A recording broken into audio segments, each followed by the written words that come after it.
Graça e paz, Pai do Senhor a vocês. Podem se assentar, por favor. Me vê o material, Ivan, para mim. Os livros.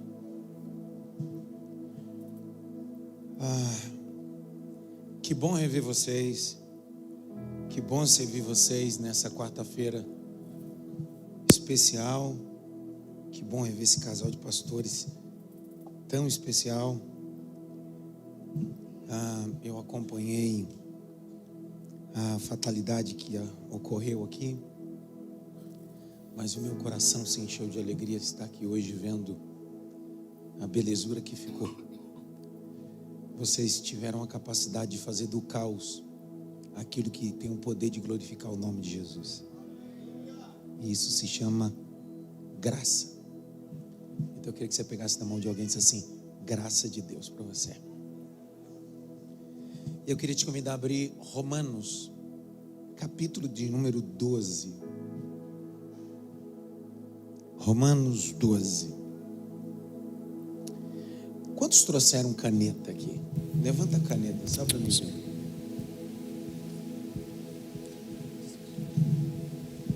Quantos trouxeram caneta? Levanta a caneta para mim. Quantos trouxeram uma Bíblia? Levanta a Bíblia para mim.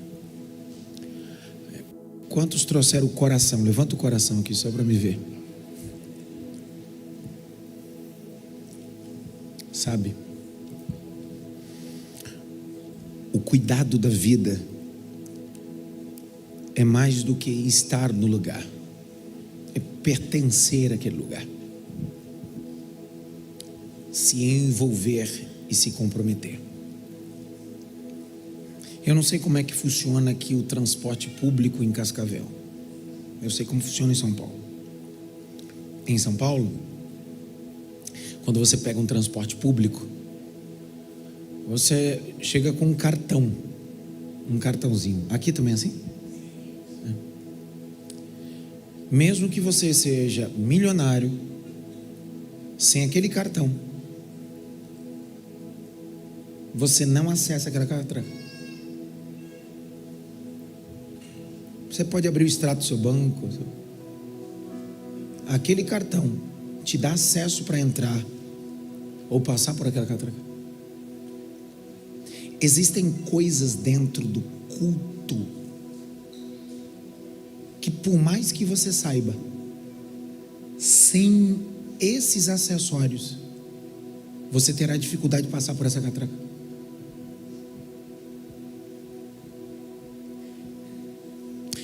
Antigamente, você tinha a opção de falar com o cobrador: posso passar por debaixo da catraca?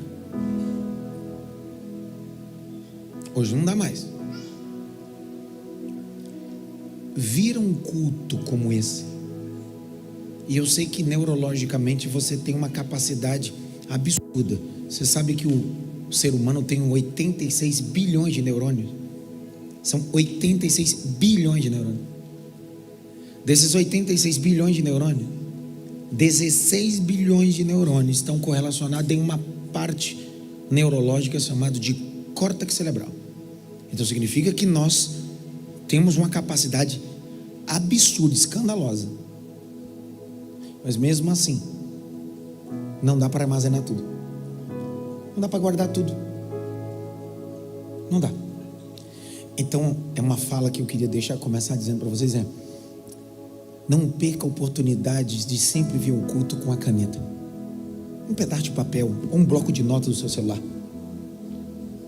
Anote coisas importantes, coisas que são ditas pelo pastor da igreja, coisas que são ministradas no culto, que na hora você não entende, mas depois reveja em casa. Porque há uma diferença entre religiosidade e igreja de Cristo. Religiosidade, um ambiente religioso, é um líder falando e não dá acesso ao povo a pensar. Cristianismo é dar a capacidade do outro pensar. Então não permita que ninguém pense por você. Não permita. Não permita que nenhum religioso, nenhuma autoridade diga a você como você deve fazer, se você não consultar.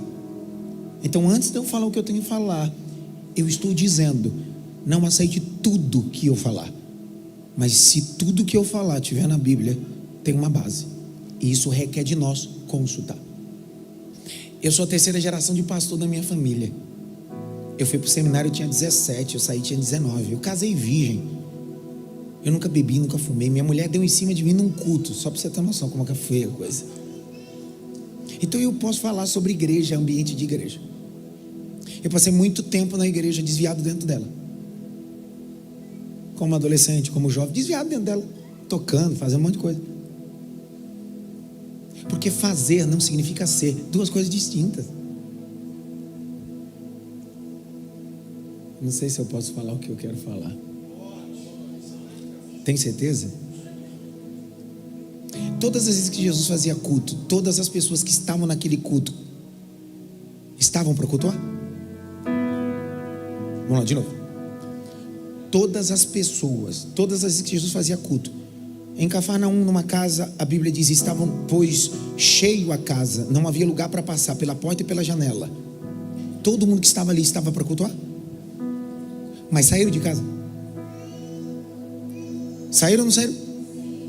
Possivelmente trabalharam o dia todo e foram para aquele culto, mas não estão lá para? Olha para mim nos meus olhos. Significa que estar aqui não representa muita coisa. Não se sinta ofendido, pensa comigo. Estar aqui não significa muita coisa. Porque eu posso estar no lugar, mas o meu coração não. Porque há duas geografias. Uma geografia física e uma geografia espiritual. Grite bem, física e espiritual. O que é que Jesus diz em Mateus? Em vão vocês me adoram com os vossos, mas o vosso está o quê? Ele está dizendo, você pode estar numa geografia aqui na Hades em Cascavel, o teu corpo, mas o teu coração em outro lugar. Ele disse assim, em vão vocês me adoram. A gente precisa entender que o nosso coração, o nosso corpo precisa estar aqui. Pensa comigo que pode ser o último culto da nossa vida. Pode ser a última mensagem que você vai ouvir, cara. Último louvor que você vai cantar, tocar. Última mensagem que eu vou pregar. Última foto que ele vai tirar. Fazer isso como se fosse a última vez. E se a gente fizer isso como se fosse a última vez e viver a vida desse jeito, abraçar a esposa como se fosse a última vez, beijar o filho como se fosse a última vez, servir no trabalho como se fosse a última vez, vir ao culto como se fosse o último culto, então o problema não são as pessoas nem o ambiente, é como eu faço isso. Eu estou mais de 30 horas sem dormir. A única hora que eu tive que dormir foi agora à tarde. Eu pedi, pastor, licença.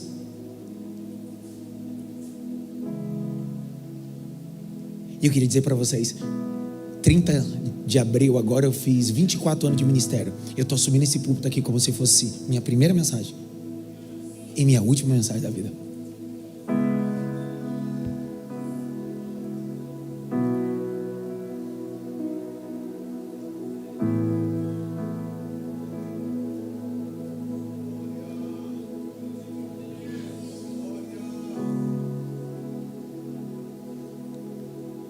Caleb disse, subamos animosamente. Grite bem alto, animosamente. Vem Jesus e diz bem assim, no mundo tereis, mas tem? Não mudou. Nunca foi sobre vitória. É como é que você leva a vida. É como você enxerga a vida. Como você observa. Não é sobre o tamanho do seu salário. É como você olha a vida. Então eu queria te convidar, antes de eu abrir o texto e ler o texto, a gente orasse. Fique em pé. Fique em pé. Eu queria que você desocupasse suas mãos. Vamos dar as mãos. Eu queria orar. Feche os corredores. Feche os corredores. Feche os corredores. Eu não vou orar por você, eu vou orar com você. Eu não vou usar nenhum tipo de estímulo neurológico, auditivo, empolgação. Vai, ora. Não. Quem precisa ter relacionamento com Deus é você, né?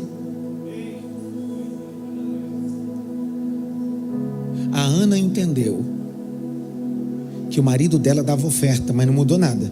Até um dia que ela entendeu que ela precisava preparar uma oferta. E a oferta dela não estava na mão. A oferta dela estava no ventre. É aquilo que eu gero aqui dentro. É o que Isaías capítulo 26 diz. A oração é uma dor de parto. A oração é um ambiente de parto normal. Isaías 26 vai dizer bem assim: assim como a mulher tem contrações, o seu povo ora. Não é uma cesárea espiritual, é um parto normal. As contrações de 2 a 3 minutos, um intervalo de 60 a 90 minutos, são violentas para uma mulher que está prestes a dar à luz. Mas ela suporta, porque ela entende que aquilo que está aqui dentro precisa sair. Então é normal sentir dor. Vida de oração não é uma vida de reza. Oração é parto normal. Então o convite de Deus nessa quarta-feira é sair de um ambiente mecânico. Porque em um parto cesáreo tem hora, tem data marcada. Agora um parto normal, ninguém não sabe nem o dia, nem a hora. A única coisa que o obstetra diz é: pode ser essa semana, entre essa semana e outra semana. Estamos em um processo de um parto normal, contrações espirituais. Até alguém gritar e dizer assim: tá coroando, vai, vamos. É sobre isso. Então eu queria com você orar. Feche os teus olhos e agradeça. Agradeça pela sua casa. Agradeça pela sua família. Isso. Agradeça pelo seu trabalho. Agradeça. Agradeça. Não reclame do salário que você tem. Eu sei que você pode estar se sentindo desvalorizado, insatisfeito, mas há um segredo na vida: em tudo dai graça. E dar graça não significa aceitar, é dizer: Senhor, obrigado por isso hoje, mas eu sei que o Senhor é poderoso para fazer abundantemente mais. Eu sei que você pode ter entrado em uma crise conjugal, mas eu queria que em meio a tudo isso você aprendesse a dar graça. Dissesse: Senhor, eu não estou aceitando esse momento, essa crise conjugal, essa crise familiar com os meus filhos desviados ou com conflitos emocionais. E isso não significa que eu estou aceitando essa condição, mas eu estou te dando graça que eu tenho família. Eu estou te dando graça que eu tenho filhos. Eu estou te dando graça porque se cumprirá o Salmo de número 128. Bem-aventurado o homem que teme ao Senhor e anda nos seus caminhos. Feliz será, tudo irá bem. Sua mulher será como a videira frutífera ao redor da sua casa, seus filhos como o ramo da oliveira ao redor da sua mesa. Assim será bem sucedido aquele que teme ao Senhor. Eu sei que possível você estar aqui nesse culto essa quarta-feira, teve um dia cansativo de trabalho, metas, tantas coisas e cobranças no trabalho. Eu sei que você chegou aqui cansado, às vezes nem tomou banho, com a cabeça, e eu sei disso. Mas diga: Senhor, muito obrigado porque eu tinha uma oportunidade de estar na tua casa. Peça a Ele para renovar suas forças. Peça a Ele para renovar sua mente. Há uma carga de Deus bíblica, uma carga de conhecimento bíblico, e essa carga virá sobre você. E para essa carga se manifestar, você precisa estar preparado. Que Deus reforce os seus ombros, que Deus reforce suas pernas, que Deus reforce seu intelecto, que Deus te dê saúde psíquica, que Deus te dê saúde emocional, e toda depressão, burnout, bipolaridade, ansiedade saia da sua alma. Seja curado dessas doenças emocionais, mas também seja curado de doenças físicas, doença nos rins, doença no fígado, doenças cardíacas, doenças neurológicas, doenças que vem caminhando com você há tanto tempo, pressão alta. Em nome de Jesus Cristo, haja sinais, prodígios e maravilhas. Sinais, prodígios e maravilhas. Dê um abraço pelo menos em 3 e diga para ele: que bom que você veio cultuar conosco hoje. Isso, sai do seu lugar. Que bom que você veio cultuar conosco hoje. Isso, sai do seu lugar, dá um abraço aí. Diz para ele: que bom que você veio hoje. Que bom que você veio hoje.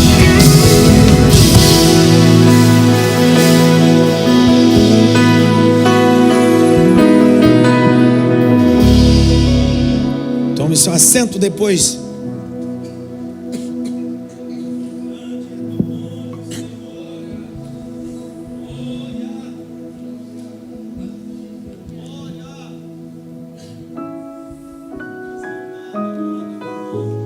Se você trouxe um papel, uma caneta ou um caderno, escreva. Se você trouxe o seu celular, acesse o bloco de notas do seu celular, e graças a Deus pela tecnologia, e escreve no seu bloco de notas o que eu quero repartir com vocês nessa quarta-feira especial, falando sobre igreja, um ecossistema da graça.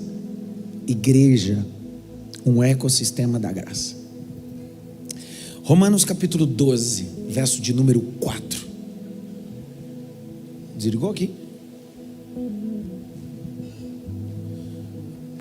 Isso. Enquanto você encontra, eu tenho alguns livros que podem auxiliar você, ajudar você. Esse livro aqui bateu o best-seller há 2 semanas atrás, e a editora fez um lançamento dele. São 10.000 exemplares. E esse livro é uma abordagem teopsicológica, trabalhando a perspectiva de Freud, de Jung, principalmente Jacques Lacan. A figura paterna, a ausência da figura paterna, e principalmente sobre um homem chamado Davi. Cansei, até os fortes se cansam. O Davi, derrubador de gigante, também se cansou. E está tudo bem cansar, até porque você não é um herói. Você continua sendo de Deus, mas é uma mulher ou um homem de Deus, mas é um homem ou uma mulher de carne e osso. Quem aqui já assistiu Superman? 3 pessoas. Não é pecado assistir cinema, não. Pessoal, Superman é um homem de ferro. É um homem de quê? Quando ele é exposto a uma criptonita, o que acontece? Ele perde o quê? Mesmo Superman exposto a uma criptonita, ele perde a força. Existe uma coisa da vida que a gente precisa entender: todo mundo tem uma criptonita. Quando a Bíblia diz fugir da aparência do quê? Criptonita. Próximo dessa criptonita, eu fico fraco. Então tudo na vida: ah, pastor, mas a Bíblia diz: resistir ao diabo e ele fugirá de vós. Ok, tem coisa que a gente resiste, tem coisa que a gente faz. Estão comigo, sim ou não? Sim. Você já leu o texto de Juízes? A Bíblia diz que Sansão, no capítulo 13, foi gerado na casa de Manoá para ser nazireu. Para ser o quê? Nazireu. Para ser o quê? Nazireu. Algumas condições cerimoniais sobre nazirado, e a primeira delas era o seguinte: o nazireu não poderia beber bebida forte e nada vindo da vide. Para piorar, na jurisprudência, ele não poderia nem comer uvas, nem frescas e nem secas. Qual é a árvore que produz uva? A árvore que produz uva? Videira. Capítulo 14 está escrito assim: e desceu, pois, Sansão as vinhas, videira, vinhas. Ele desce no lugar onde não deveria, caminha no lugar onde não deveria, passeia no lugar onde não deveria. Cansei, até os fracos, até os fortes se cansam. Essa é a ideia. Às vezes a gente está andando em territórios e lugares que nos enfraquecem. Então está na hora de a gente evitar esses lugares, porque emocionalmente existem grupos que a gente não deveria estar no WhatsApp, mesas que a gente não deveria se assentar, e pessoas que a gente não deveria ouvir. Eu vi um aleluia também, foi o único ali. Esse livro eu lancei sobre teologia da paz. Eu tenho a oportunidade de ter alguns alunos do ITEPO aqui, e minha área é filosofia e sociologia da religião. Há pelo menos 14 anos é a área que eu leciono. E há uns 4 ou 5 anos atrás, em uma aula, eu fui falar sobre eudaimonia, a partir de Aristóteles. Eudaimonia é o que Aristóteles chamava de felicidade a partir da ética, moral e caráter. E eu comecei a falar sobre ética, moral e caráter a partir de eudaimonia de Aristóteles e o conceito Paulo e cristão. E aí eu li um texto com eles de Deuteronômio 23:13. Põe na tela aqui, por favor, só para me falar desse livro. Põe aqui na tela. Tenha entre suas armas uma... Não, vamos lá, fala comigo, vai. Tenha entre suas armas... Se alguém fosse convocar você hoje para uma guerra e dissesse assim, você tem que levar uma pá, faz sentido? Faz sentido? Você nunca celebraria em uma guerra levar uma pá. Só que Deus está dizendo, cuidado, eu não sou só Deus de espada, eu sou Deus de pá. Aí Deus vai dizer bem assim, quando alguém se abaixar fora do acampamento, para fazer o quê? Para fazer o quê, pessoal? Se Deus está preocupado com o que você faz e o que sai de você, imagina as outras coisas. Eu vi um também. Vocês não acreditei que eu ouviria isso no culto. Não, porque está na Bíblia. Vai lá, passa. Cavarás com o quê? Olha para mim. Deus está dizendo, é fato que você vai ter as suas necessidades, mas não faça dentro do acampamento, faça fora. Mas não deixe exposto. Cave um buraco primeiro.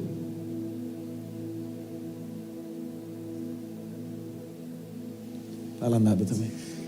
Virando-se cobrirá o quê? Pastor, eu saí essa quarta. Dá um glória, cara. Glória a Deus. Como é que tem um versículo desse na Bíblia? Eu pensei que a Bíblia tinha tudo menos isso. Deus está dizendo, tem uma pá e cubra a merda que você fizer. Não é isso? Está escrito sim ou não? Sim. Não, vai dizer para mim, não está escrito isso? Porque eu procurei todo tipo de linguagem bem... Mas é o que está escrito aí. Aí você olha o 13, vai dizer bem assim, o que Deus está dizendo é um problema sanitário, porque fazer fora do arraial e cobrir é para que não gere doença no meio do arraial. Fato. Só que olha o verso 14. Porque o Senhor, seu Deus, anda no meio do... Então não é só uma ação sanitária, é uma ação ética.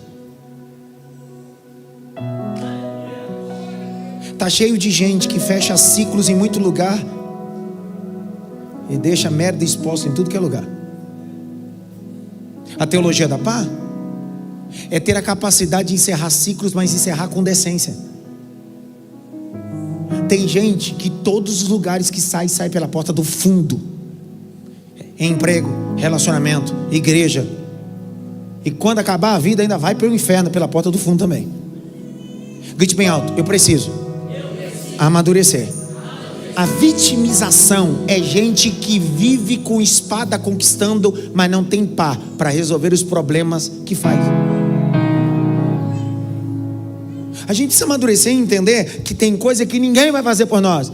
Nós precisamos fazer. O que Deus está dizendo é, você fez, abra o buraco você, enterre você, aprenda a resolver os seus problemas.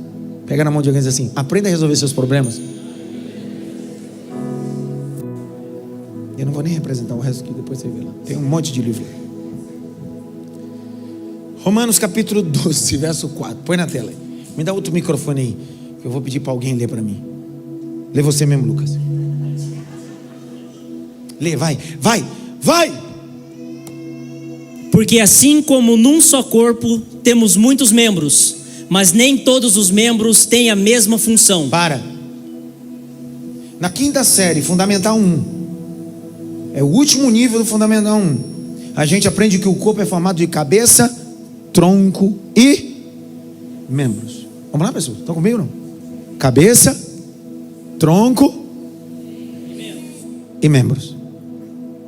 A linguagem que Paulo está utilizando é uma linguagem fisiológica. Ele está fazendo uma conexão entre igreja com o corpo. Você sabe que a criança, quando está sendo formada no ventre da mãe, passa por 4 níveis. Quantos níveis? Primeiro ela é espermatozoide, depois embrião, depois feto e quarto criança. Até nascer. São 4 estágios. Dentro desses 4 estágios existe um processo que eles chamam de ossificação. É como os ossos são formados no ventre. E essa ossificação, a criança nasce com 270 ossos. Quantos ossos?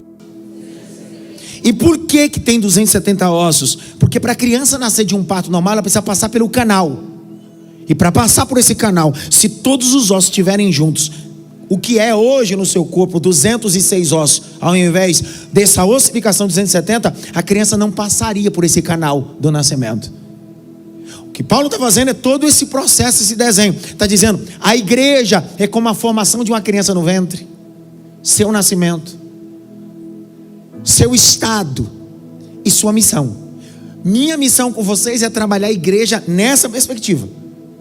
Igreja não é uma mão da família Adams. Já assistiu Família Adams? Tem uma mão sozinho que anda, mas tá cheio de gente que acredita que é sozinho no reino de Deus. Eu sozinho dou conta. Isso acontece só em filme, cara. Você não vai ver em Cascavel uma perna aí sozinha por aí. Você não vai ver uma mão sozinha por aí. Você conhece gente que vive sem perna? Conhece não? Sem uma perna? Sem outra perna? Sem um braço? Sem outro braço? Agora você conhece gente que vive sem cabeça? Ele tem todos os membros, tem um tronco, mas sem a cabeça? Porque a cabeça quem é? Jesus. Significa que nós somos membros do corpo, mas não somos a cabeça do corpo. Eu vou tentar de novo. Na igreja o cabeça não é o pastor. Na igreja o cabeça não é a liderança ministerial. Na igreja o cabeça continua sendo um e único. Não é uma monstrificação, não é 2 cabeças, não é divisão, 2 mentes, não é 3 cabeças, não é monstro, é uma cabeça só. Jesus é a cabeça. Glória a Deus. Aleluia. O pastor, o líder, o presbitério, o líder do louvor, o líder disso, daquilo, pode ser o dedo, pode ser a mão, pode ser o braço, mas nunca será a cabeça, porque a cabeça continua sendo Jesus Cristo. Continua. Assim também nós, embora sejamos muito, somos um só corpo em Cristo e membros uns dos outros. Grite bem alto. Eu não quero viver sozinho. Quem aqui atua no mundo corporativo sabe do que eu estou falando. E eu penso que essa linguagem está certa lá. Aqui não funciona. Amanhã, 9 da manhã, na minha empresa isso funciona. Amanhã, 9 da manhã, o negócio tem que pegar fogo lá. São 50 que precisa acertar a meta e alcançar a meta. Eu vou usar uma linguagem, o pau quebra. Porque lá, ou você é águia ou você é águia. Só que essa linguagem no mundo corporativo, legal. Só que no reino de Deus, ninguém é águia. No reino de Deus, você é pomba. Vixe. John Maxwell, um dos grandes, brilhantes escritores norte-americanos, que vai trabalhar sobre desenvolvimento de liderança, e principalmente liderança cristã. Ele diz que a estrutura de uma águia é uma estrutura cilíndrica, por isso que ela voa acima da tempestade. Ela tem uma capacidade absurda de enxergar a longo alcance. Agora, um detalhe importante sobre a águia não voa em bando. Você sempre vai ver uma águia voando sozinha. E quando ela vive um momento que ela precisa se refazer, ela precisa subir no lugar mais alto que ela pode, e isolado. O mundo corporativo é um ambiente de gente que quer acessar, e para acessar poucos vão acessar, e precisam viver uma vida solitária. Só que no evangelho a proposta não é você ser uma águia, porque você não voa sozinho, você voa em bando. Quando Jesus é batizado no Jordão, quando ele sai das águas, o Espírito Santo desce como forma corpórea de quê? Não é como uma águia, é como uma pomba. Está aqui. Não existe igreja, só você. A igreja trata de nós. Não fala daquilo que eu quero, fala daquilo que nós, alinhados ao reino, manifesta. Glória a Deus. Continua. Temos, porém, diferentes dons segundo a graça que nos foi dada. Para aí. Então o que você tem, o que eu tenho não é mérito. Lê a primeira parte de novo, vai. Temos, porém, diferentes dons segundo a graça que nos foi dada. Não, lê de novo, vai. Temos, porém, diferentes dons segundo a graça que nos foi dada. Ei, é segundo a graça que foi nos dada. Ninguém pode aqui essa noite dizer, mérito meu, eu sou o cara, eu consegui. Não, idiotice. Você faz isso no mundo corporativo. No reino de Deus, Ele fez, Ele abriu, Ele me deu, Ele me capacitou. Olha que loucura. Porque no Evangelho é destronado o hedonismo. No Evangelho não tem espaço para o hedonismo. No Evangelho o trono é ocupado por Jesus Cristo. Não trata de meritocracia, trata de graça manifesta sobre a minha vida. Lê de novo, vai. Temos, porém, diferentes dons segundo a graça que nos foi dada. Se é profecia, seja segundo a proporção da fé. Olha para mim, grite bem alto. Igreja. Um ecossistema da graça. Vamos ler mais um texto e eu começo a explanação. Romanos 16:1. Vamos lá, abre o texto. Romanos 16:1. Abre o texto. Pode ser no aplicativo, mas eu queria muito que você abrisse o texto. Abre o texto. Pode ler. Recomendo-lhes a nossa irmã Febe. Lê de novo. Recomendo-lhes a nossa irmã Febe. Passo uma pergunta para você. Quem está recomendando? Paulo. Recomendando quem? Irmã Febe. De novo. Quem está recomendando? Paulo. Recomendando quem? Irmã Febe. Mas se eu vivo independente e não dependo de ninguém, por que tem alguém me recomendando?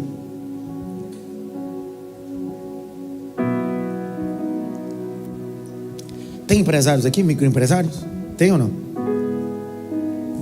Você tem uma vaga para preencher na sua empresa. E essa vaga precisa ser preenchida. Tem 10 candidatos. 9 enviaram currículos. E um que está sentado lá tem uma indicação. Mesmo ele sendo indicado, o currículo dele é inferior dos outros 9. Qual que vai ter mais peso dentro da contratação desses 10? Qual vai ter? Você vai pesar a indicação. Quem indicou? Indicar alguém é se comprometer, colocar o pescoço para prêmio, assinar embaixo. Olha para mim, quem está indicando? Paulo. Quem era Paulo? Era um Zé da esquina, não é? Era não? Quem era Paulo? Quem era Paulo? Presta atenção. Paulo se converteu. Olha o currículo de Paulo, segundo Filipenses capítulo 3. Ele era da tribo de Benjamim, circuncidado ao 8º dia, fariseu de fariseu, criado aos pés de Gamaliel, tinha dupla cidadania, era hebreu, era romano. Esse cara não é qualquer um não. Esse camarada está enviando uma carta aos irmãos de Roma, e ele termina a carta dizendo: eu estou recomendando.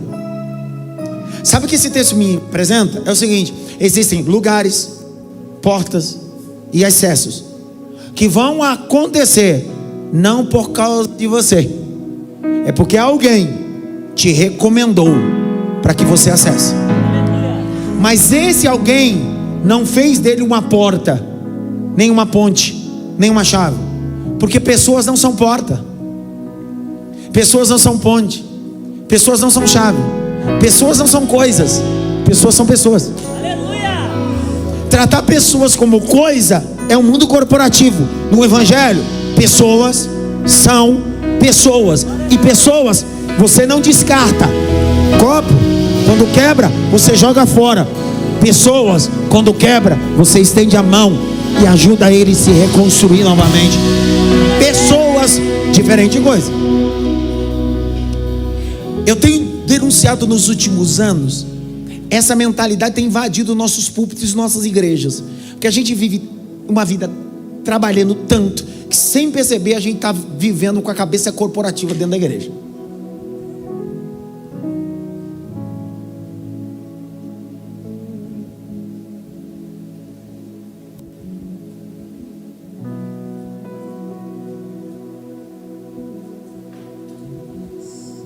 Os empresários antigos diziam bem assim: minha empresa é empresa de família, nós somos como família. O que aconteceu com a empresa? Quebrou. Porque tratar empresa e funcionário como parente ou como família é a primeira idiotice. Porque família eu não escolho. Colaborador sim. E pago. Se não der resultado, dispenso. Não é assim o mundo corporativo? Sim ou não? Sim. E no evangelho? Nunca foi um ambiente corporativo. No evangelho trata de família.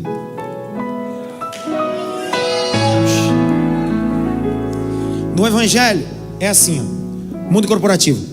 Tocou bem? Não toca? Sai fora. Vem para mais um tecladista.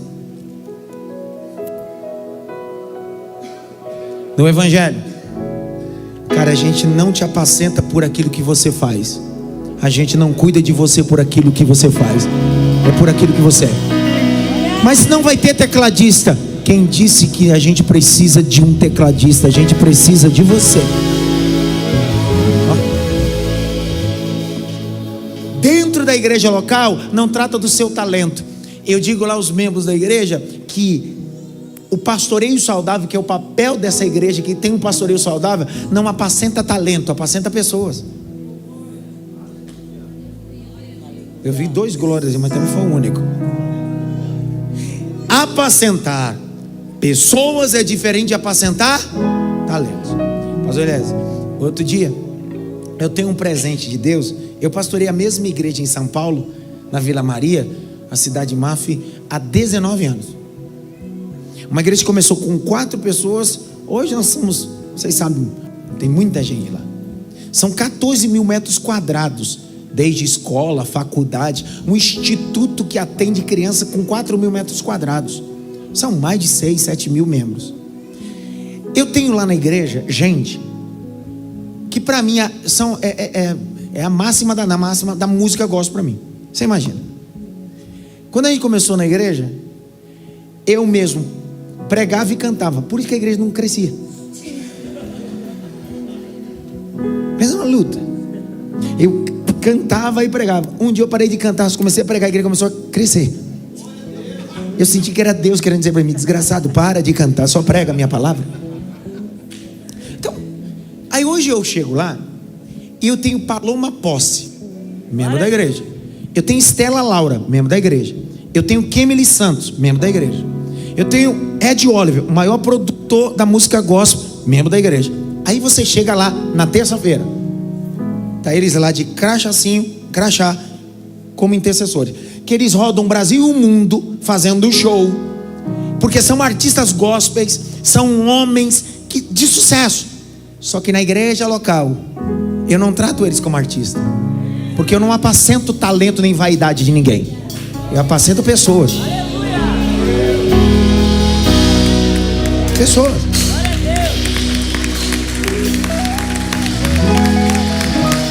Primeiro que eu já não tenho paciência por gente mala. A gente mala, para mim, a minha paciência é assim. Sabe por quê? Porque o mala é alguém que quer ser sempre servido. E no evangelho ele não me ensinou a ser servido. Ele me ensinou a: quanto maior eu sou, mais eu sirvo. Lê. Que está servindo na igreja. Parte A. Vai. Recomendo-lhes a nossa irmã Febe. Para. Recomendo. Não é Febe.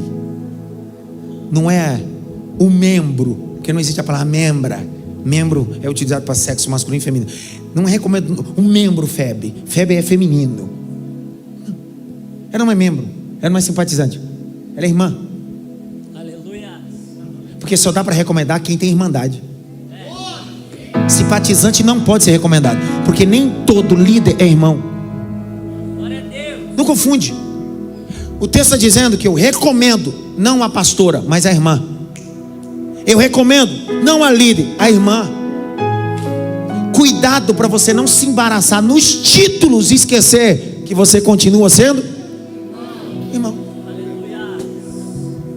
Irmandade. Grite bem alto: irmandade. Mais alto: irmandade. eu estava, hoje é que dia, pastor? Quarta, segunda-feira. Eu estava voltando de Maceió. E quando eu desci no aeroporto, um aluno meu de Jequié me ligou e disse: pastor, eu tenho um casal que serve aqui no mesmo batalhão que o meu. Ele é capitão. A filha dele está com câncer. Está aí no hospital do câncer em São Paulo. São católicos. Precisam de doação de sangue. E eu lembrei do senhor, se o senhor pode dar um suporte para ver se a igreja pode ir lá fazer uma doação de sangue. Eles são católicos. Falei, claro. E eu desliguei o celular. Eu entrei no carro. Cara, olha que a minha cabeça. Pastor, foi o Espírito Santo? Não, não foi. Minha cabeça. Enquanto eu saía do aeroporto para o escritório, eu fiquei pensando dessa família e a minha cabeça associou com um artigo que eu li sobre a maçonaria. Eu não sou maçom. Graças a Deus. Mas o artigo que dizia sobre a maçonaria é: a coisa mais importante que a maçonaria tem é a irmandade. E aí dentro desse artigo contava sobre acessos e coisas. Quando alguém em qualquer cidade e ambiente se identificava como maçom, mesmo tendo todos os protocolos e processos, se alguém reconhecesse este que fazia parte da irmandade, dizia: estou aqui para lhe auxiliar.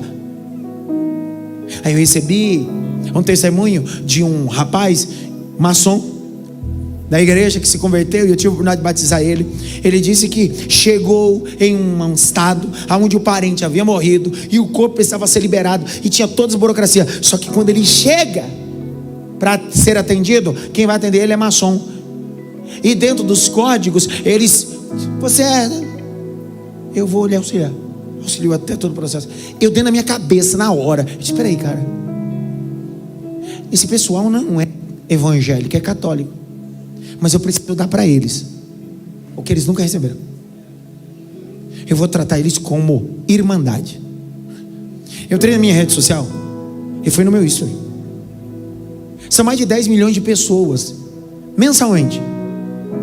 Eu marquei a família e convoquei todos os meus seguidores e todos os membros da igreja para atender. Eu solicitei o WhatsApp do pai, Lucas. Eu chamei e disse para ele: eu me chamo pastor Adson, eu me chamo Adson, sou pastor aqui em São Paulo, etc. Estou me colocando à disposição e etc, etc. Sabe qual foi a fala dele? Ele disse bem assim: mas o senhor e a igreja tudo? Eu disse: tudo que o senhor precisar. Pastor, onde o senhor quer chegar? Simples. Às vezes a gente é só frequentador de culto, membro de igreja, mas a gente não é irmão. Porque a verdade do evangelho: comunicai as vossas necessidades a quem? Não é frequentador de culto, é irmão, os santos da igreja. Cuidado para você não fazer parte de uma organização sem nunca ter feito parte da irmandade dessa organização. Então, mais do que dizer eu sou da ADSA, é dizer bem assim: eu faço parte de um corpo vivo chamado Igreja de Jesus Cristo. Tem cinema aqui na cidade, pastor? Tem cinema na cidade. Quem é que já foi no cinema da cidade? Quanto é mais ou menos a entrada para assistir um filme? R$24. Já assistiram Os Vingadores? Não. Filme que demora, né, cara? 3 horas. Você entra na sala, mas para entrar você tem que fazer o quê?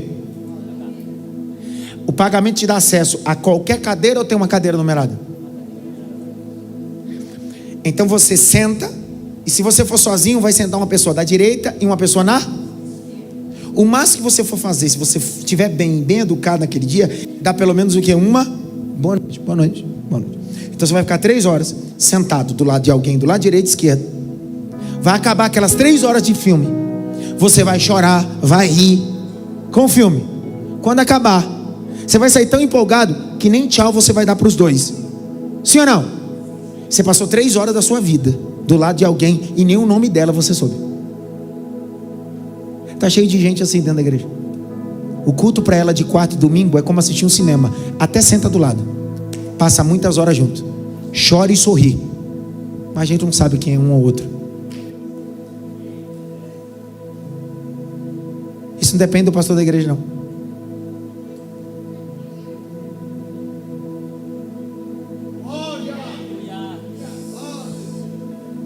Depende de nós. Pergunta o nome da pessoa que está ao seu lado, da direita, da esquerda. Pergunta o nome dela aí, vai. Pergunta aí. Pergunta aí. Se apresenta.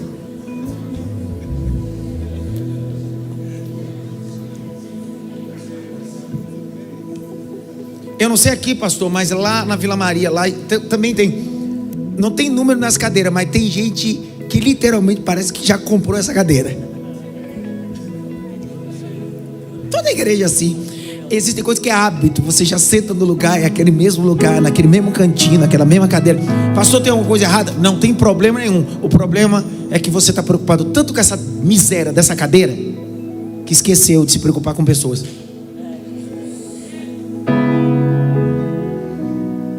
O lugar, a cadeira é mais importante que pessoas. Vai, lê. Recomendo-lhes a nossa irmã Febe. Para. Glória a Deus. Vai. Que está servindo na igreja de Sencreia. Não. A irmã Febe faz o quê? Serve Aonde? na igreja de Sencreia. Como é que tem gente que quer servir a Deus se não consegue servir na igreja? Eu tô sem conversa que você serve a Deus, porque você começa a servir no lugar aonde você congrega. Não deu nenhum glória, nenhum aleluia. Não, mas eu não gosto de servir a Deus. Cara, se a gente tem dificuldade de servir quem a gente vê, imagine servir quem a gente não vê.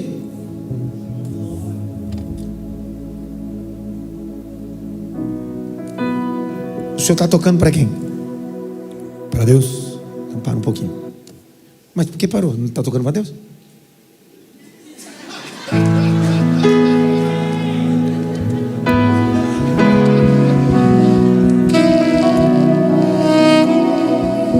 Peguei você. Corta esse pedaço que eu vou postar no meu Instagram. Eu quero colocar no meu Instagram. Você está servindo quem? A Deus. E eu estou servindo quem? A Deus. Mas eu estou pregando. Estou servindo a Deus pregando? Sim. E o que é serviço? Maravilhoso. Você está me servindo. Eu estou te servindo. Quem você está glorificando é Deus. Mas quem você está servindo sou eu. E eu estou te servindo. E dentro da mão dupla do serviço, quem é glorificado nesse serviço não é o tecladista nem o ensinador. Quem é glorificado é Deus.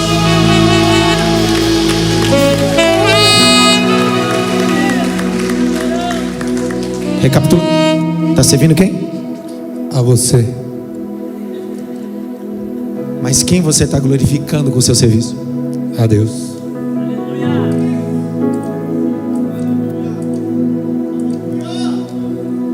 É uma desconstrução ouvir isso. É ou não é? Porque a Bíblia, pastor, mas eu fui ensinado. Não, você foi ensinado, eu também fui ensinado com um monte de coisa. Mas a Bíblia diz: servir uns.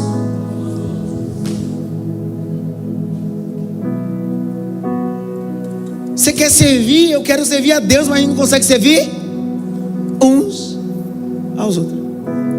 A última reunião ministerial de Jesus com os discípulos foi aonde? Quem lembra? Foi aonde? Na ceia. Reunião ministerial. Jesus trancou o cenáculo, ele e 12. Aí ele disse assim: o negócio é o seguinte: você é preso, você é morto, ressuscitar, vou assunto ao céu, vocês serão cheios do Espírito Santo. Então antes de eu ir, eu vou fazer uma convenção aqui e vou dar para vocês já as carteirinhas ministeriais, vou dar para vocês a pasta ministerial, vou dar para você um microfone profético.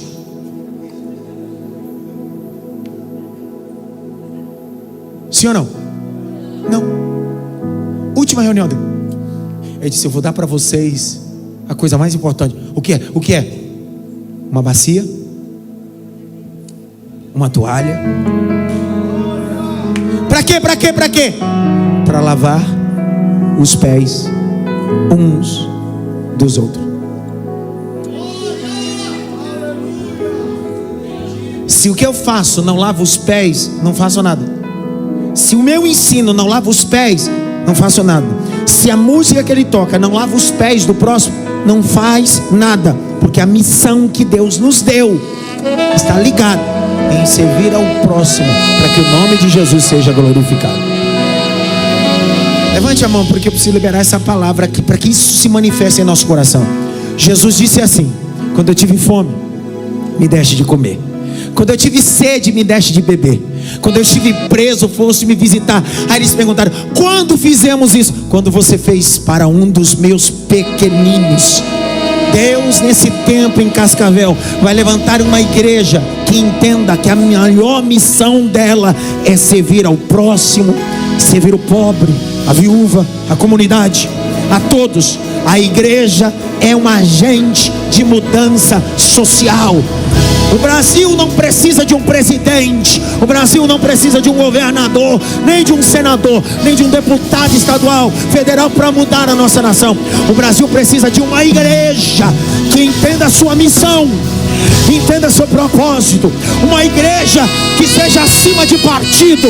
A igreja não é lulista, a igreja não é bolsonarista, a igreja é de Cristo Jesus. Cristo.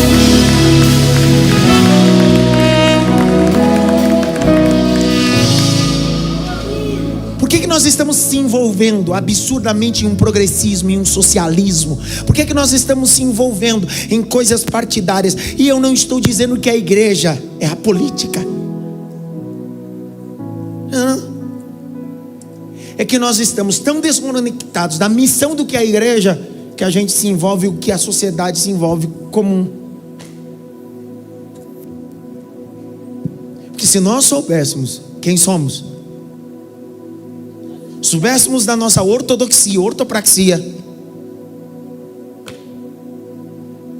nenhum político manipularia nós. Deu vontade de falar uma coisa, mas não posso. Cara, a gente tá tão...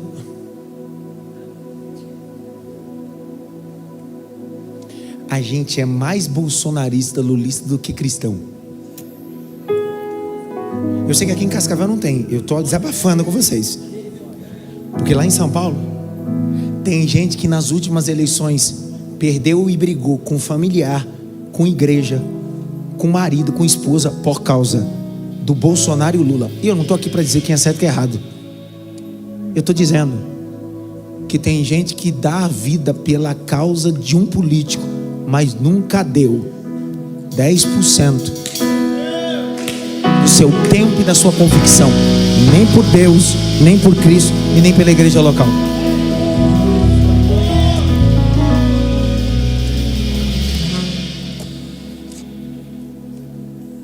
E eu termino. Termino ou não? Vai ser a última vez que eu vou vir aqui depois desse estudo aqui. O pessoal disse: não quero esse cara não. Lê, meu filho. Lê, Lucas. Lê o verso 1 todo de novo. Lê. Recomendo-lhes a nossa irmã Febe, que está servindo na igreja de Sencreia. Servindo? Onde? Na igreja de Sencreia. Onde você congrega? Adson, Brasil. Com muito gosto. Muito gosto.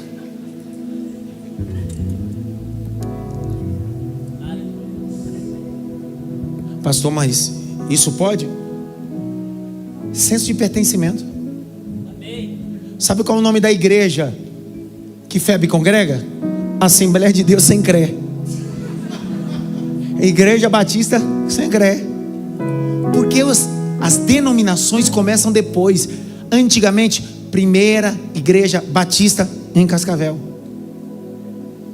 igreja em Sencreia ou de Sencreia. O texto grego koiné vai dizer que dá para se utilizar de forma dupla. Ela serve na igreja e a igreja. Sabe onde ficava Sencreia? Era uma região portuária na cidade de Corinto. Corinto era uma cidade grega, ficava a 80 quilômetros de Atenas. Atenas, a capital da filosofia. Paulo foi enviado para a cidade de Corintos para implantar uma igreja durante 1 ano e 6 meses. A 7ª maravilha do mundo antigo ficava em Corintos. Era o templo da deusa Afrodite. Nesse porto chamado Porto de Cencreia, embarcações atracavam. Gente que vinha de tudo que é lugar. Tem uma igreja, tem um endereço.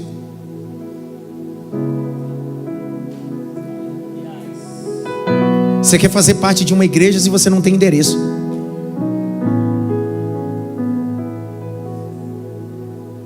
Cada dia mais tem aumentado o que nós chamamos do movimento desigre.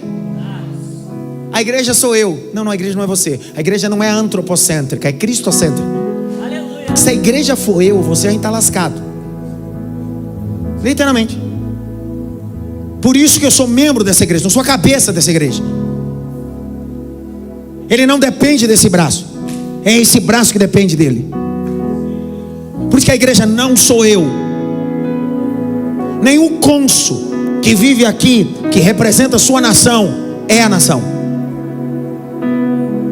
Ele representa, não é a nação. Cuidado, você não é a igreja, você é extensão desta igreja, mas a igreja não é você. Por que eu sei disso? Porque infelizmente muitos cristãos protestantes têm concordado com a confissão católica apostólica romana. A primeira vez que a palavra igreja aparece está em Mateus 16. Jesus está em Cesareia de Filipe, pergunta aos discípulos: que esse galera diz que eu sou? Aí ele diz assim, ele diz que o Senhor é um profeta. Jeremias, Elias, João diz. Ele diz: não sou nada disso. E vós, quem direi que eu sou? Pedro disse assim: eu sei quem o Senhor é. O Senhor é Ben Elohim, o Senhor é Teoruios, o Senhor é o Filho de Deus, o Senhor é o Cristo. Jesus olha para Pedro e diz bem assim: quem te revelou isso não foi carne nem sangue, mas o meu Pai que está no céu, vírgula. Por isso te digo que tu és Petros, fragmento de pedra, mas sobre essa pedra, primeira pessoa dessa narrativa que ele está dizendo é ele mesmo, rocha maciça, eu edificarei a minha igreja, e as portas do inferno não prevalecerão contra ela. A igreja não está edificada nem em Pedro, nem na confissão de Pedro. A igreja está edificada na rocha que é Jesus Cristo.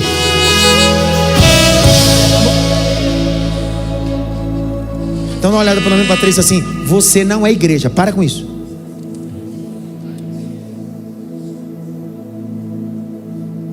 Dizer que você é igreja é, no mínimo, dizer que você é sua família. Em uma casa que tem um pai, uma mãe, 3 filhos, uma mãe que diz: a família sou eu. Um pai dizer: a família sou eu, é no mínimo ser ditatório, exclusivista. A família não é o pai, a família não é a mãe, a família não é um filho, é unidade. Não se constitui família com uma pessoa. Por isso que a ideia de Deus é deixar o homem pai, unir-se à sua esposa, e ambos serão uma só carne. Grite bem alto: igreja. Lê, Lucas, de novo. Lê. Recomendo-lhes a nossa irmã Febe, que está servindo na igreja de Cencreia. Grite bem alto: endereço. Quantos cultos tem na semana aqui, pastor? Domingo 2 cultos, mas ninguém vem 2 cultos, é um culto, 2 para...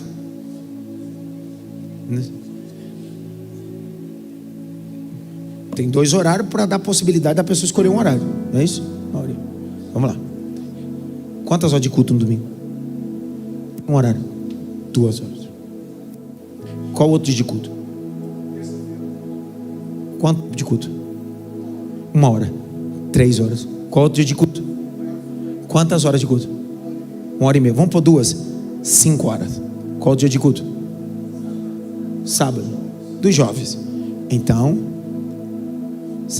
de forma familiar, o culto congregacional familiar demanda 5 horas da minha semana. Sério que é a igreja que está prejudicando teu casamento e teu desenvolvimento com as atividades 5 horas por semana? Se um dia seu de trabalho é 8 horas e você quer culpar a atividade da igreja? É isso que está te pesando mesmo? Caramba, tá feia a coisa.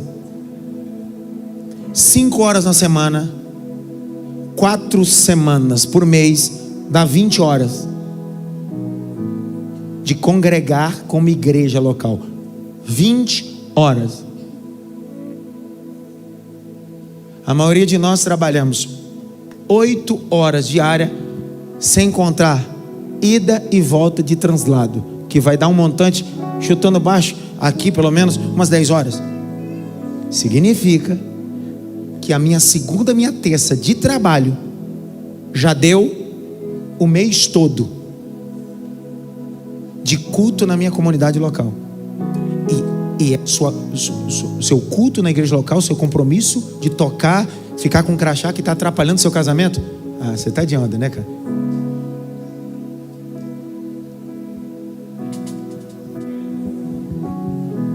É que você não tem ninguém para culpar, vamos culpar a igreja.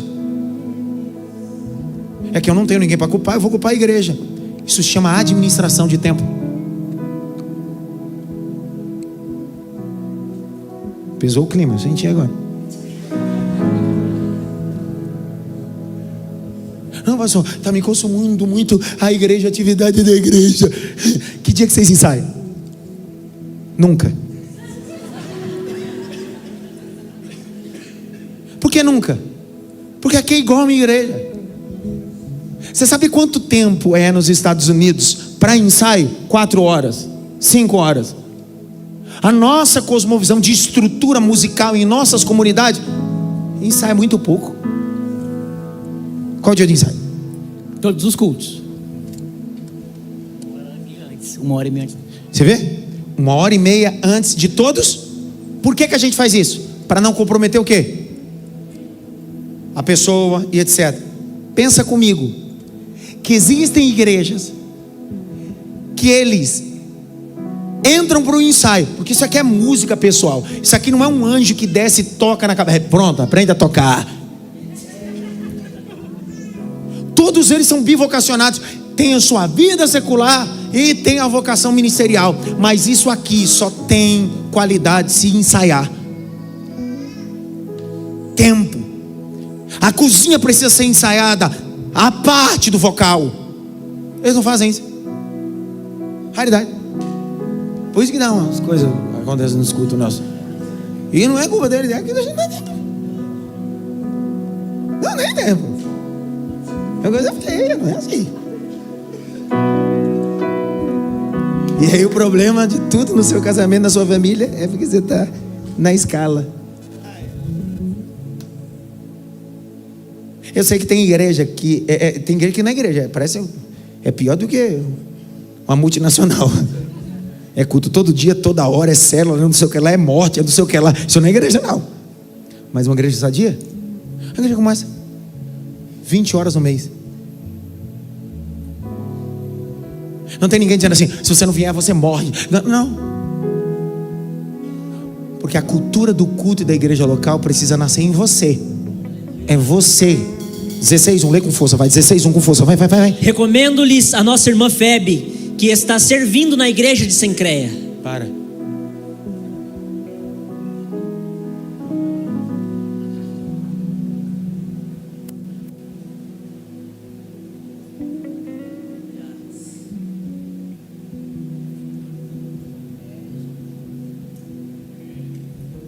Fica aquele Zé bem no fundo. É, Senhor.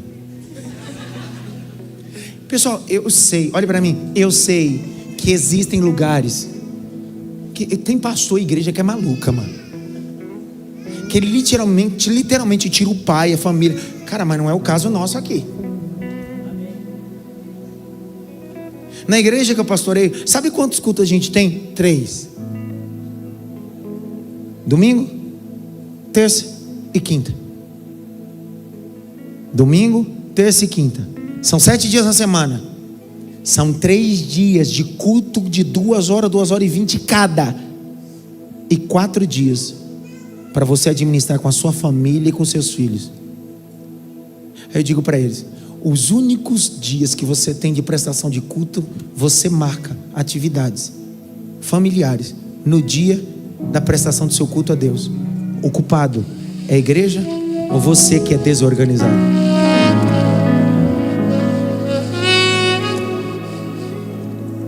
Eu digo para eles, não é para vocês, para eles eu digo para eles, porque a conversa é nossa. Nós somos família lá, então nossa conversa é assim.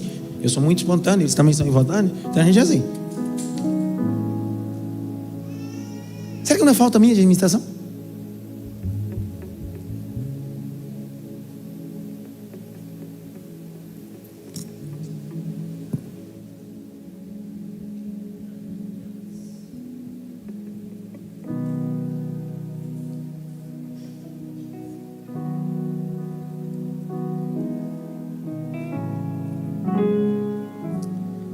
Grite bem alto: igreja, endereço local. Vê de novo, meu filho, vai. Recomendo-lhes a nossa irmã Febe, que está servindo na igreja de Sencreia. Grite bem alto assim: a igreja tem 2 endereços. Mais alto: a igreja tem 2 endereços. Repita comigo assim após mim: o endereço espiritual e o endereço físico. Então ela é um organismo, mas também é uma organização. Vamos lá? Grite bem alto: organismo, organização. Mais alto: organismo e organização. De forma andragógica, pedagogia visual. O que é um organismo e o que é uma organização? O que é um organismo? Tirei a aliança. Dia 10 de setembro agora eu faço 21 anos de casado. Faço uma pergunta: eu sou casado, sim ou não? Isso é um organismo. O que é uma organização? Preciso dela para estar casado? Entretanto, é uma comunicação visual, física, do compromisso que eu tenho com a minha esposa. Organismo e organização.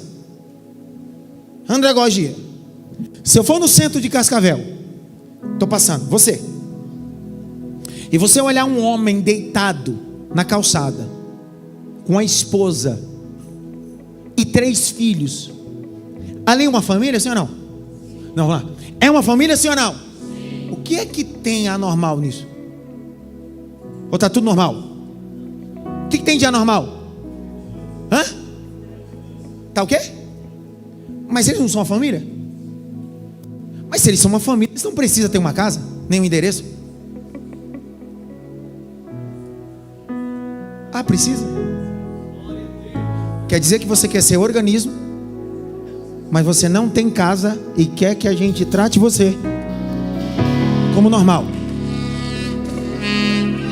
que não é normal. Você pode ter uma família, mas é normal que uma família tenha um endereço, direito de casa, direito de quarto, direito de mesa.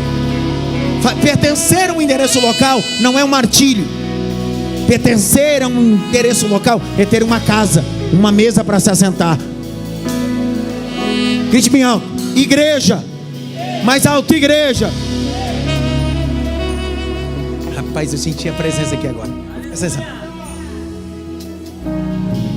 Não dá para desconectar. 1 Coríntios, capítulo 1, verso 2. Põe logo. 1 Coríntios.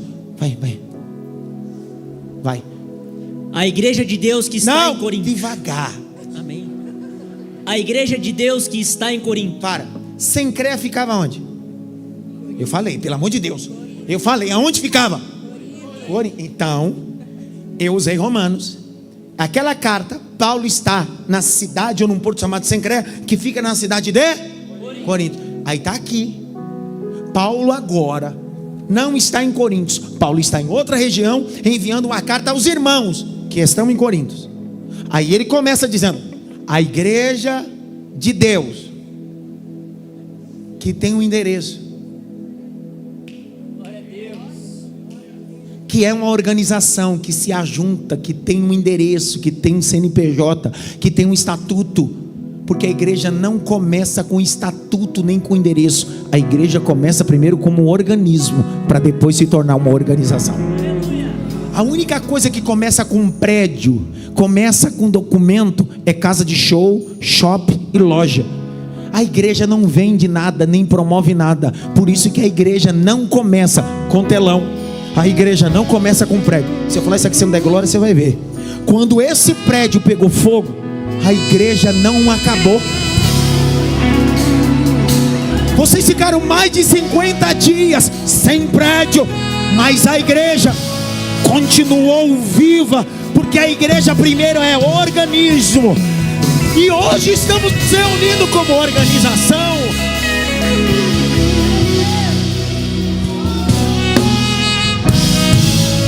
Se a nossa comunidade aqui depender desse prédio para ser igreja, ela só é uma organização. Por isso que tem 2 endereços ali: Igreja de Deus, organismo, que está em Coríntios, organização. Tá claro isso, sim ou não? Amém. Sim ou não, pessoal? Sim. Ó, ela não é uma organização que se tornou um organismo. Ela é um organismo que se tornou uma organização. Glória a Deus. Desvincular e dizer: não, eu não congrego em nenhum lugar, eu só estou lá, eu só frequento. É no mínimo desconectado do propósito. É um pai e uma mãe com o filho dormindo na calçada. E está tudo bem, o problema é seu. É que eu tenho casa. Deus me deu um endereço para congregar. E se alguém perguntar, dizer bem assim: sua vida é de quem? De Jesus. Quem te salvou? Jesus. Mas qual é a sua igreja? Cidade Mar, fico com muito orgulho. É a comunidade que eu me reúno. É a minha família da fé. Por quê? Não frequento. Eu pertenço. Aleluia. E por que eu pertenço? Porque primeiro, eu faço parte da igreja de Deus como organismo, e me reúno como organização para glorificar o nome de Jesus Cristo. Levanta a mão assim, bem alto, bem alto. Bate pelo menos em 3 mãos assim: você faz parte da igreja de Cristo. Você faz parte da igreja de Cristo.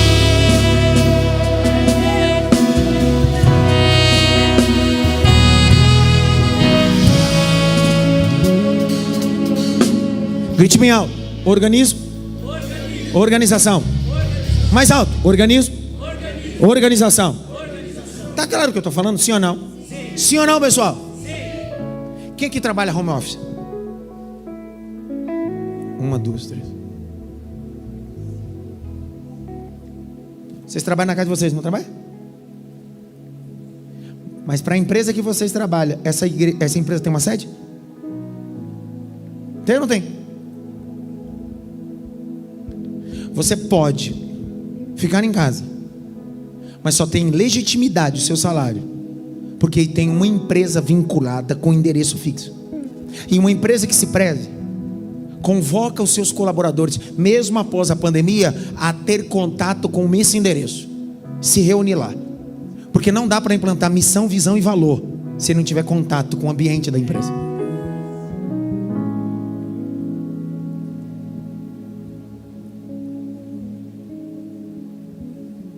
Grite bem alto: endereço.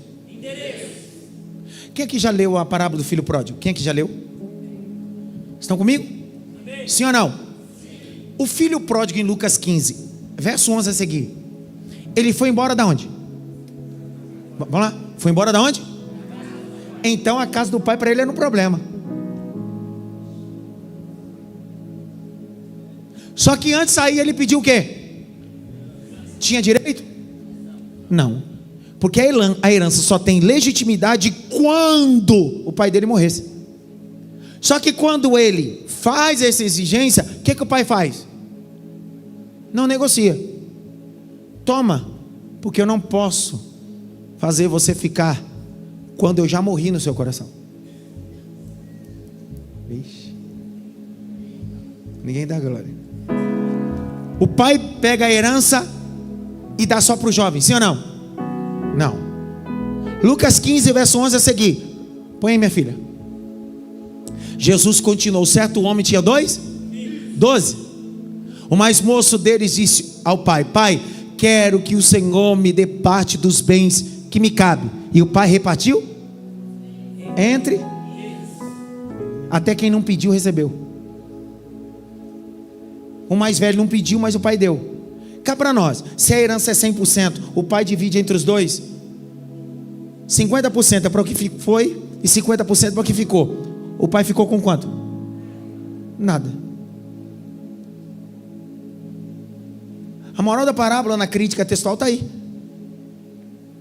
Depois de muitos dias, o filho pródigo vai embora com parte da herança, fora da casa e longe do pai, porque ele acreditava que o problema é a casa e o pai.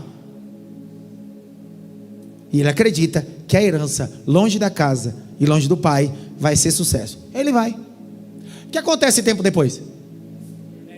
Ele gasta tudo dissolutamente, porque quem não sabe o preço não valoriza. Não sabe o trabalho que deu para ganhar. Só que quando ele gasta tudo, ele vai trabalhar. Ele vai o quê? É possível, na parábola, dentro da exegese, que o problema dele é que ele nunca trabalhou, ele só usufruiu. Aí ele vai parar no chiqueiro. Que tipo alto? Chiqueiro. Chiqueiro mexe com o que mesmo? Porco. O problema não é trabalhar, não, chiqueiro. É o texto que diz que ele tem fome. E nesse lugar ninguém dá pãozinho com manteiga igual ele recebia na casa do pai. Não tem Toddy para ele quentinho. Ele percebe que o mundo fora, alguém só tem direito se fizer. Na casa do pai, ele viveu de graça todo aquele momento e nunca valorizou. Aí ele cai em si. Grite bem alto: caiu em si. Quando ele cai em si, qual é a motivação dele voltar? Tem duas. Quais são? Fome. E qual é a segunda? Outro dia eu falo a segunda. Ele diz: na casa do meu pai tem abundância de pão. Tem dois motivos porque ele quer voltar: a casa, oikos no grego, estrutura, e pão. Ele diz: o pão na casa do meu pai tem tanto valor e tanta abundância que o servo do servo come. Ele está dizendo: estou voltando por causa da estrutura e por causa do sustento. Ele não está voltando por causa do pai. A palavra pai em hebraico é uma das expressões mais gloriosas. Av. Av em hebraico é a junção de duas letras do alfabeto hebraico, das 22 letras. As letras do alfabeto hebraico são acrósticas. Para você escrever Av, que é pai em hebraico, você precisa pegar as duas letras, as duas primeiras letras, Aleph e Beit. Aleph significa força, poder, Deus. Beit, casa. Então quando um menino judeu diz Av, pai, ele está dizendo: ele é a força da minha casa, ele é a força dessa estrutura, ele é a força de tudo isso daqui. Aí ele diz: eu vou voltar para casa porque tem abundância de pão. Então ele não está voltando por causa do pai, ele está voltando por causa de quê? Casa e pão. Se não der glória agora, você vai ver. Vir para a igreja só por causa da estrutura é uma motivação errada. E ele está voltando para casa e por causa do pão. Só que na parábola o pai diz, parafraseando: se eu esperar ele aqui, ele vai voltar e vai continuar do mesmo jeito. Então vou mostrar para ele o que é o reino de Deus. O reino de Deus não começa com pão nem com a estrutura. O reino de Deus começa com o pai. Porque primeiro você faz parte do organismo com o pai, para depois se tornar uma organização, a casa do pai. O texto diz que o pai sai da casa. Era para você ter dado agora. O pai sai da casa. O pai não leva sandália, o pai não leva roupa, o pai não leva sandália, anel, nada. O pai é só o pai, com os braços abertos. Vem ao encontro do filho fora da estrutura e lhe dá um abraço no meio de todo mundo. Está aqui quem estava morto, mas ressuscitou. Está aqui quem estava perdido, mas foi achado. O que o pai está dizendo é: a estrutura é bom, mas o bom é inimigo do ótimo. Eu sou maior do que a estrutura, eu sou maior do que o pão, eu sou maior do que a aliança, eu sou maior do que a sandália. Só que o pai está dizendo: mas eu não vim anular a estrutura. O pai olha e diz bem assim: você agora faz parte de um organismo, agora vou te levar para a organização. Ele grita para a organização, diz: trazei roupa nova, trazei anel, trazei sandália, prepara a festa, porque dentro da organização vamos celebrar, porque Ele voltou.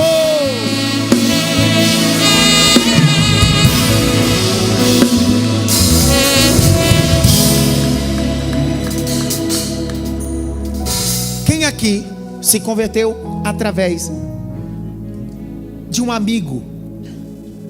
Quem aqui? Cara, eu vim na igreja porque um amigo, e eu vi ele me convidou. Quem aqui? Quem aqui? Pergunta. Vocês se converteram? Vieram não por causa da organização, vieram por causa do organismo.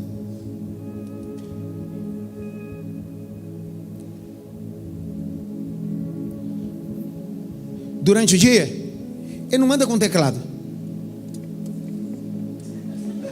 Anda? Que loucura, cara. Fiquei imaginando ele ir pra lá e pra cá com o teclado agora. Uma pessoa comum não faz isso. Exceto que ele trabalhe na área, entendeu? Ele trabalha com isso, calma. Mas não é comum.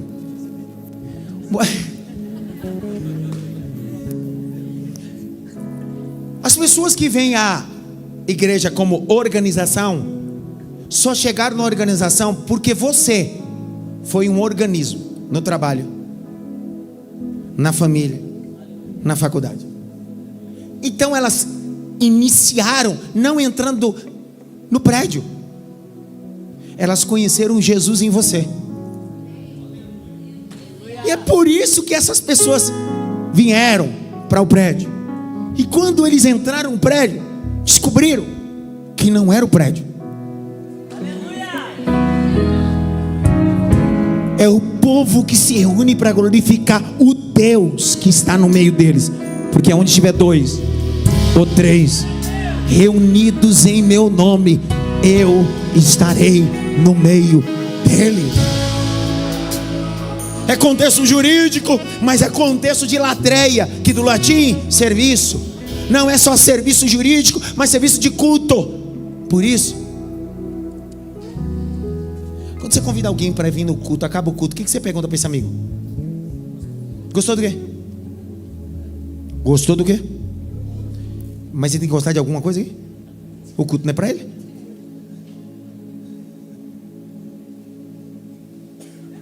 Isso aqui não é balcão de atendimento. Gostou da música? Eu quero saber se você gostou de alguma coisa, cara. Esse é o problema.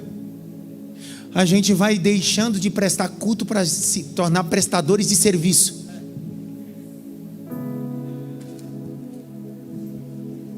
São coisas distintas, pessoal. Um dia eu sou eu sou melancólico, eu sou fleumático. Não sou mesmo. Não sou mesmo. Não combina comigo nada. Acabou o culto, um irmão disse assim: pastor, o senhor é uma benção, mas o senhor é muito assim. Assim como? Assim, muito na lata. Isso assusta as pessoas. Eu disse: o problema é seu.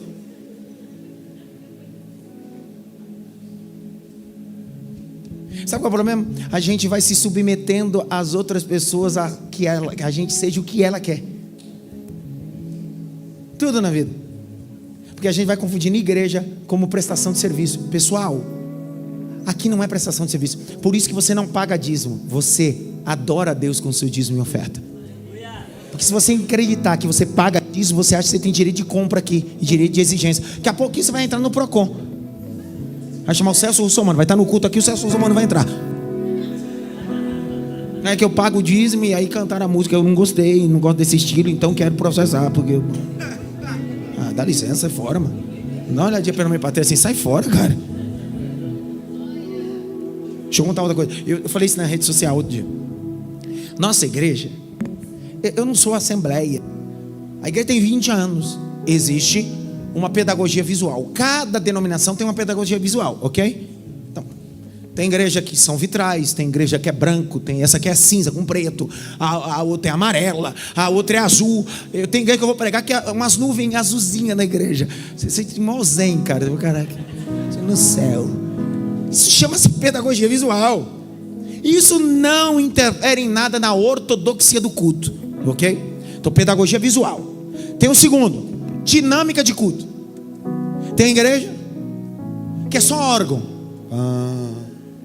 Tem outra que é hino da harpa. Tudo bem.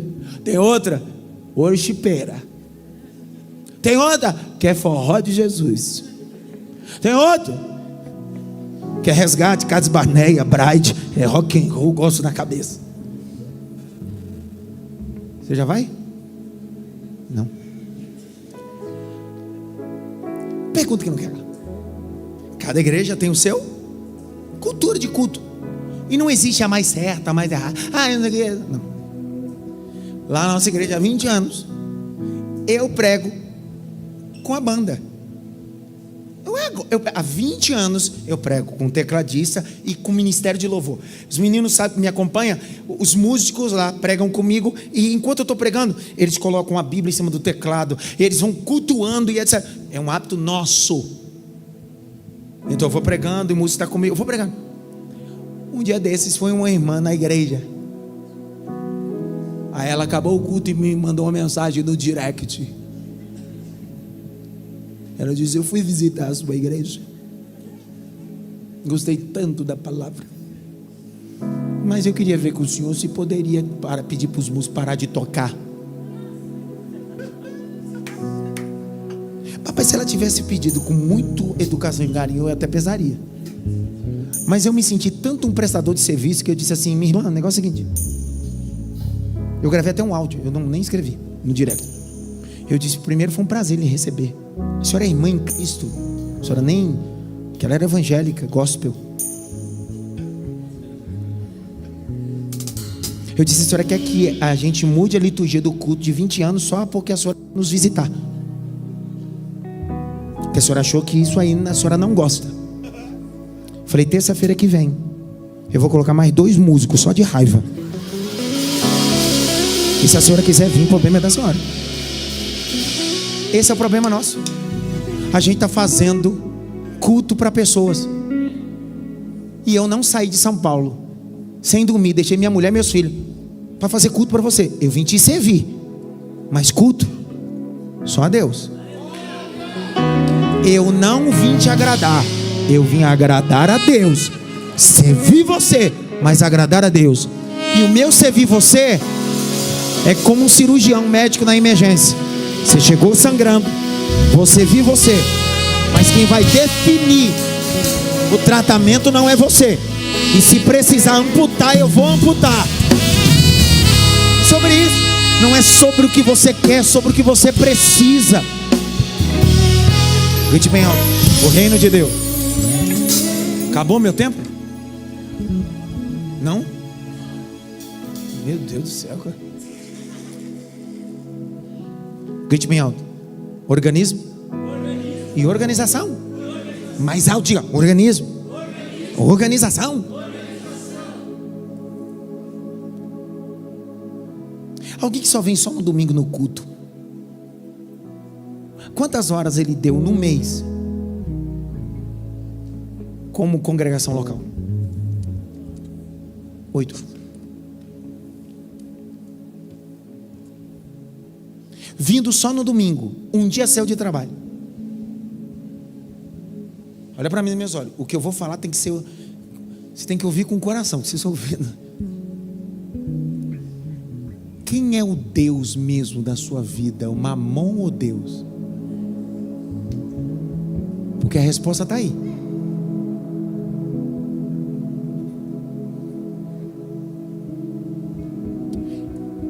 Eu prego sempre nos Estados Unidos. E os imigrantes cometem um erro absurdo lá. Sabe qual é? Culto em inglês é service. Serviço. Domingo é serviço. Sabe o que o brasileiro faz? Ele vai para lá para ganhar dinheiro. Tem problema? Não. Vai dar uma melhor vida para os seus filhos, para sua casa. Só que lá revela um princípio básico. Quem é o Deus dele? Ele troca o domingo, que na cultura nos Estados Unidos é um dia de serviço, por causa de $100. $150 daquele ambiente de trabalho. Pergunta que não quer calar: quem é o Deus da nossa história? Eu não estou falando de ministério, de servir no ministério, eu estou falando de culto. Hebreus 10:25. Não, mas eu cultuo no meu trabalho. Verdade, eu sei, eu vejo. Lê, Lucas. Não deixemos. Não, lê de novo, lê com força, aquela voz. Era para o senhor ter entrado agora nessa bateria, vai. Não deixemos. Vai, entra a bateria. Vai, lê de novo.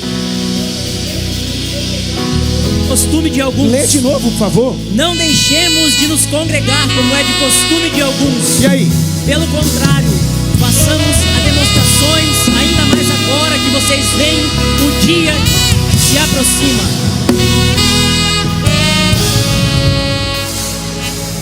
Você não quer vir congregar? O problema é seu. Quem está perdendo é você. Você está sem costume. Não deixe de congregar. Como é costume? De alguns. Não, mas nem eu que estou falando na Bíblia.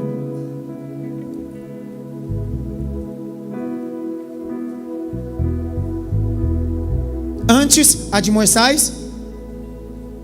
Pastor, mas a Bíblia diz que Jesus disse em Mateus 6 que quando eu quiser orar eu tenho que ir para onde? E fechar o quê?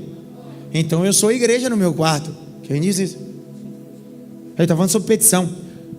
Pega o texto de Mateus até Apocalipse e veja alguém que foi cheio do Espírito Santo num quarto sozinho. Desafio, mostra para mim. Não tem.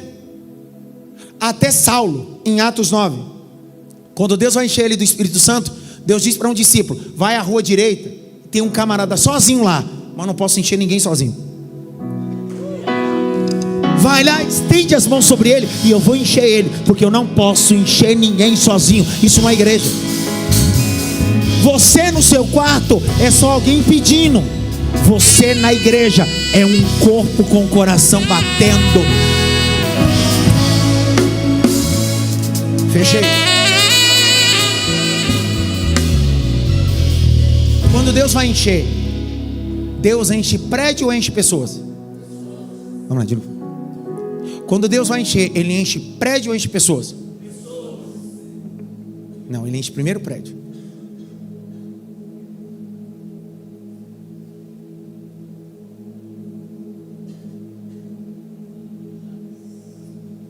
Vixe, agora deu um nó na cabeça, cara. Atos 2, verso 1. Lucas, aquela voz de pregador que você tem. Vai, verso 1, 2, 1. Atos 2, 1. Vai logo. Vai. E ao cumprir-se o dia de Pentecostes, estavam todos reunidos no mesmo. Para. Todos o quê? Aonde? De novo. Todos? Aonde? A igreja de Atos não é inaugurada cada um no seu quarto. A igreja de Atos é inaugurada com todos reunidos no mesmo lugar. Gente diferente, gente complicada, mas gente que decidiu ceder, perdoar e dizer: vamos estar juntos, porque o céu precisa descer no meio de nós. Quem era aqui? Volte, minha filha. Atos 1, verso 13 e 14.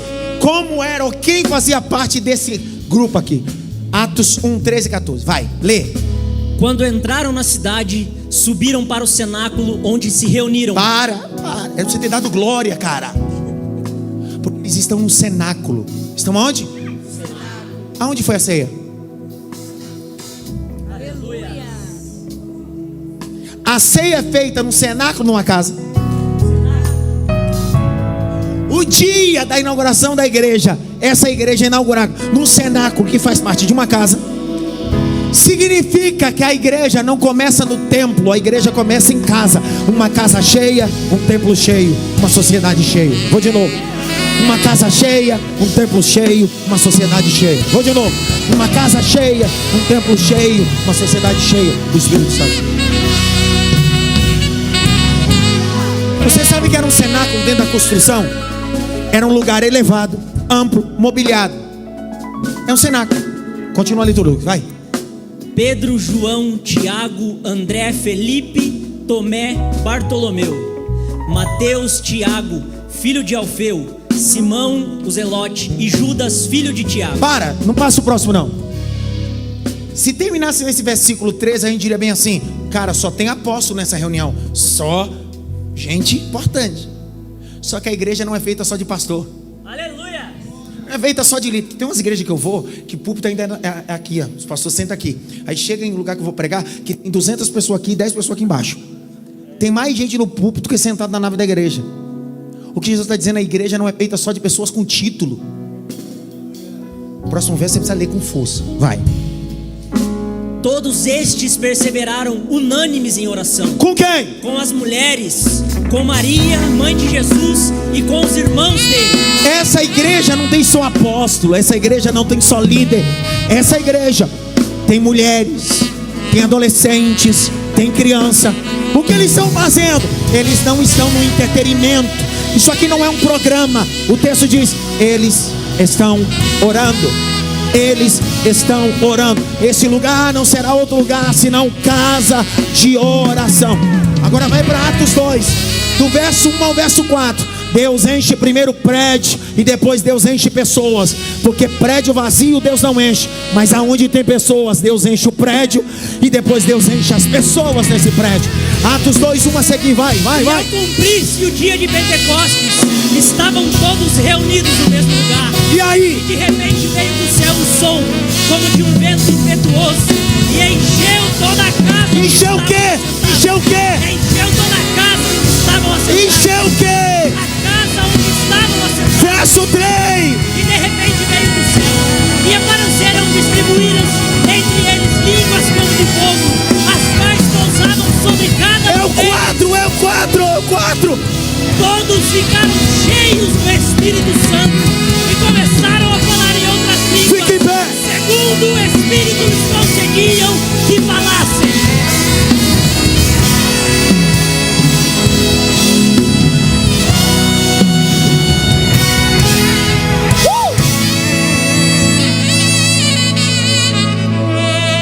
Ele encheu primeiro o quê? A casa. E depois encheu quem estava na casa. Escuta, quando acabar o culto, Deus não tem missão e nem compromisso de encher essa casa, porque essa casa vai estar o quê? Vazia. Só que aonde tem um grupo de pessoas, numa casa, Deus disse: eu encho a casa e encho as pessoas dessa casa.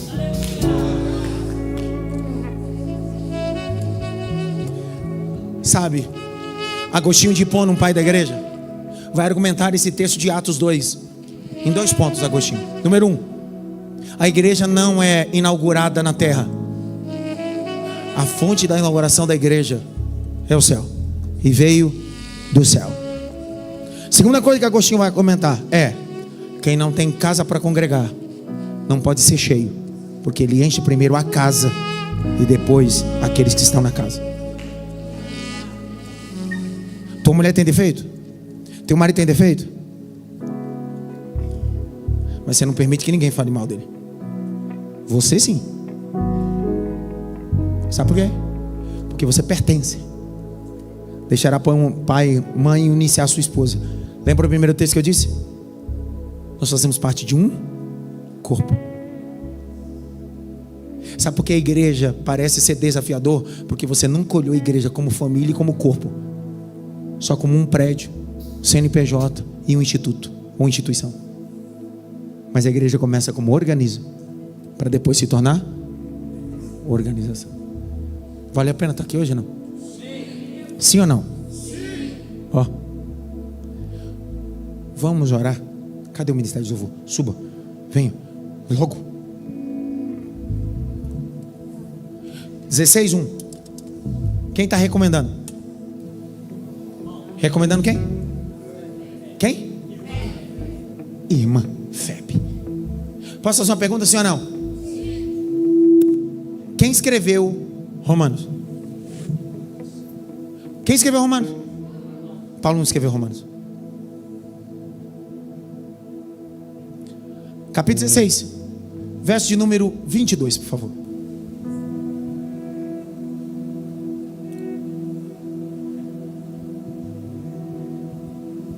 Romanos 16, 22.